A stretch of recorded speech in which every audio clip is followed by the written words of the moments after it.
அனைவருக்கும் வணக்கம். இங்கே வந்திருக்கக்கூடிய இயக்குனர்கள், மீடியா, ஃப்ரெண்ட்ஸ், பிக் ஹலோ.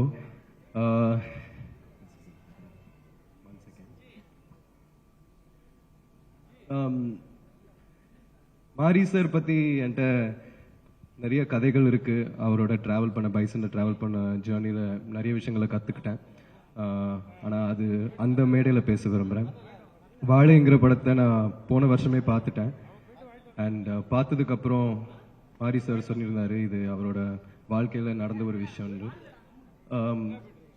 எப்படி ஒரு மனிதர் இவ்வளோ வழிகளையும் தாங்கி கொண்டு வாழ்க்கையில் கடந்து வந்தது நான் ரொம்ப ஆச்சரியப்பட்டேன். ஏன்னா இந்த மாதிரி இத்தனை சோக நினைவுகளையும்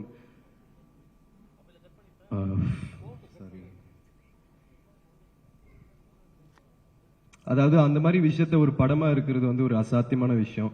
ஏன்னா மீண்டும் மீண்டும் அந்த விஷயத்த திருப்பி போய் உணர வேண்டியதாக இருக்கும். அது எடிட்டில் இருக்கலாம், டைரக்ட் பண்ணும்போது இருக்கலாம். ஸோ அது ஒரு மிக கஷ்டமான விஷயம். அது பயங்கரமாக வளைச்சிருக்கோம் சாருக்கு. ஸோ ஆனால் இருந்தாலும் அவரோட கதைகள், அவரோட மக்களோட கதைகள், அது எல்லார்ட்டையும் போய் சேரணுன்றதுனால அவர் இரவும் பகலும் பார்க்காம உழைக்கிறாரு. எல்லா படத்துலையும் அப்படி தான் உழைக்கிறாரு.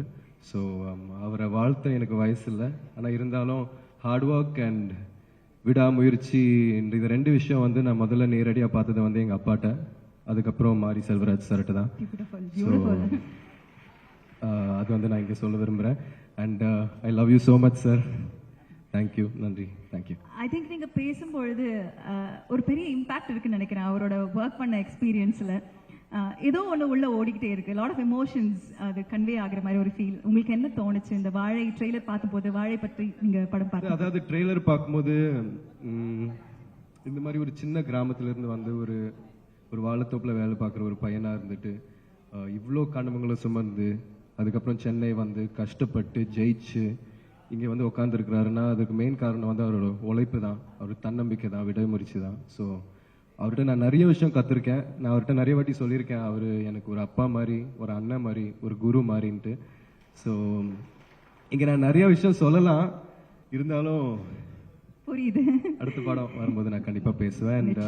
ரஞ்சித் சார் ரொம்ப நன்றி, தங்கலானுக்காக ரொம்ப நன்றி. இந்த மாதிரி ஒரு படத்துக்காக நான் ரொம்ப வெயிட் பண்ணியிருந்தேன் அப்பாவை பார்க்க. And thank you so much. And all the best, Bison. Thank you.